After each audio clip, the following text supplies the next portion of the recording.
श्री सच्चिदानंद सद्गुरु साईनाथ महाराज की जय.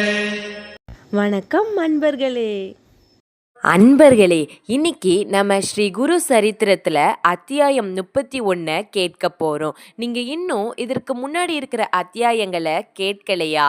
கவலை வேண்டாம், அதற்கான லிங்கை நான் இந்த வீடியோவோட டிஸ்கிரிப்ஷன்ல கொடுத்துருக்கேன். உடனே போய் அதை கேட்டுட்டு அதுக்கப்புறம் இந்த அத்தியாயத்தை கேட்க ஆரம்பிங்க. திகம்பரா திகம்பரா ஸ்ரீ பாத வல்லப திகம்பரா. அத்தியாயம் 31. அப்பொழுது சித்தபுருஷர் பதிவிரதையான சாவித்திரியிடம் பெண்கள் பின்பற்ற வேண்டிய தர்மங்களை பற்றி சொல்ல ஆரம்பித்தார். முன்பு காசியில் அகத்திய முனிவர் அவர் மனைவி பதிவிரதை லோபமுத்திரையுடன் வாழ்ந்து கொண்டிருந்தார். அங்கே இருந்த விந்திய மலை அகத்தியருக்கு பணிந்து அவர் சீடரை போல் இருந்தது. ஒரு நாள் நாரதர் விந்திய மலையிடம் நீ எல்லா விதத்திலும் மேலானவர், ஆனால் உயரத்தில் மேருமலையை விட குறைவானவர் என்று சொன்னார். அதை கேட்ட விந்தியமலை ஆத்திரம் கொண்டு மேருமலையை விட உயரமாக வேண்டும் என்று நினைத்து தன் உயரத்தை பெருக்கிக் கொண்டே போயிற்று. ஆததால் விந்தியமலைக்கு தெற்கு புறம் இருக்கும் இடமெல்லாம் கதிரவன் ஒளிப்படாமல் இருட்டாக ஆயிற்று. இதனால் அங்கு வாழ்கிற மக்களின் அன்றாட வேலைகள் முடங்கிவிட்டன. இதை பார்த்த முனிவர்கள் தேவர்களின் அதிபதியான இந்திரனிடம் சென்று இந்த அவலத்தை பற்றி முறையிட்டார்கள். இந்திரன் தன்னால் எதுவுமே செய்ய முடியாது என்று கூறி அவர்களுடன் பிரம்மாவிடம் சென்று நடந்ததை பற்றி கூறி இந்த விபத்தில் இருந்து காப்பாற்றுங்கள் என்று வேண்டினார்கள். அப்பொழுது பிரம்மா யோசித்து காசியில் இருக்கும் அகத்திய முனிவரிடம் சென்று தெற்கு திசையில் வாழும் மக்களுக்கு நன்னெறியை கூற யாரும் இல்லை, நீங்கள் அங்கு சென்று வசிக்க வேண்டும் என்று வேண்டுங்கள். ஆததால் அவர் தெற்கு திசைக்கு வருவதால் விந்தியமலை பணிந்து தன் உயரத்தை குறைத்து கொள்ளும் என்று கூறினார். அதை கேட்ட தேவர்கள் எல்லாம் அகத்திய முனிவரிடம் சென்று அந்த தம்பதிகளை வணங்கி பூஜை செய்தார்கள். அப்பொழுது பிரகஸ்பதி அகத்தியரையும் அவர் மனைவியான லோபமுத்திரையையும் புகழ்ந்து அவர்களின் இந்த புகழுக்கும் பெருமைக்கும் காரணம் அந்த அம்மையாரின் பதிவிரதா தர்மம்தான் என்றார். அதை கேட்ட தேவர்கள் பிரகஸ்பதியிடம் பெண்கள் கடைபிடிக்க வேண்டிய பதிவிரதா தர்மங்களை பற்றி விவரமாக கூறுங்கள் என்று வேண்டினார்கள். பிரகஸ்பதி அவர்களிடம் கணவனை எப்பொழுதும் ஸ்ரீ ஹரி போல் நினைத்து பூஜிக்க வேண்டும். கணவன் சாப்பிட்ட பிறகுதான் அந்த இலையில் மட்டும்தான் சாப்பிட வேண்டும். கணவனுக்கும் அதிதிகளுக்கும் சோர்வு என்று நினைக்காமல் சேவை செய்ய வேண்டும். முடிந்த வரையில் அக்கப்பக்க வீடுகளுக்கு போகக்கூடாது. அப்படி போக வேண்டிய அவசியம் ஏற்பட்டால் தலை குனிந்து செல்ல வேண்டும்.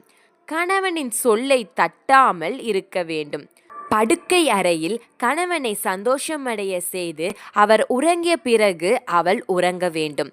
கணவன் இல்லாமல் தனியே விழாக்களுக்கென்றும் யாத்திரைகளுக்கென்றும் போகக்கூடாது.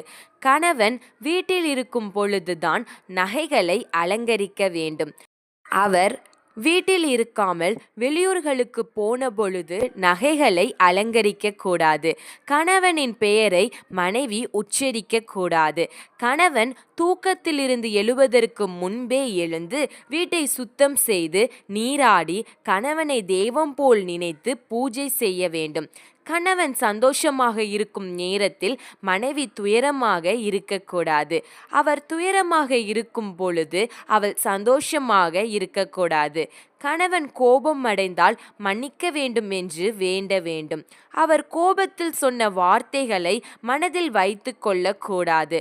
கணவனின் ஆயுள் பெருகுவதற்காக மஞ்சள், குங்குமம், மாங்கல்யம் ஆகியவற்றை பக்தியுடன் இட வேண்டும். ஒழுக்கமில்லாத பெண்களுடனும் கணவனை மதிக்காத பெண்களுடனும் பதிவிரதை உறவு வைத்து கொள்ளக்கூடாது. மாமியார், மாமனார், மைத்துனர், நாத்தனார் முதலானவர்களை விட்டு தனி குடித்தனம் போக வேண்டும் என்று நினைக்கக்கூடாது. கணவனுக்கு பிடித்தமான ஆடைகளையே உடுத்த வேண்டும். கணவன் சந்தோஷமாக இருக்கும்படி நடந்து கொள்ள வேண்டும். கணவன் செல்வம் இல்லாதவனானாலும் ஆண்மை இல்லாதவனானாலும் வியாதி உள்ளவனானாலும் அவரை தெய்வம் போல் நினைத்து அவருடன் வாழ வேண்டும். கணவனிடம் எது இருக்கிறதோ அதற்கேற்பவே வாழ வேண்டும். வசதி படைத்தவர்களைப் போல் தங்களுக்கு இல்லை என்று குறை கூறக்கூடாது. மற்ற ஆண்களை காமத்துடன் பார்க்கக்கூடாது. அப்படி செய்தால் மகா பாவம் ஒட்டிக்கொள்ளும். இப்படி நடந்து கொள்ளும் பதிவிரதா பெண்களை தேவர்கள் கூட வணங்குவார்கள். தீய நடத்தையுள்ள பெண்களால் அவர்களின் வம்சம் எல்லாம் பாவம் சூழ்ந்து கொள்ளும். பதிவிரதைகளால் வம்சம் எல்லாம் மேன்மை அடையும். அப்படிப்பட்ட பதிவிரதைகளை மனம் முடிப்பவர்களுக்கு எல்லா வளமும் கிடைக்கும். அப்படிப்பட்ட மனைவி இல்லாமல் யஜ்ஞங்கள், பூஜைகள், யாகங்கள் செய்யக்கூடாது. அப்படிப்பட்ட பதிவிரதையை கண்டு பூமியும் தன் கடினத்தை விட்டு அவள் பாதங்களின் அடியில் மென்மையாக மாறிவிடும். அவளுடன் வாழ்வதினால் 7 பிறவிகளின் பாவங்கள் கூட அகன்றுவிடும். கங்கையில் நீராடிய புண்ணியம் பதிவிரதையை பார்ப்பதினாலேயே வரும் என்று சொன்னார்.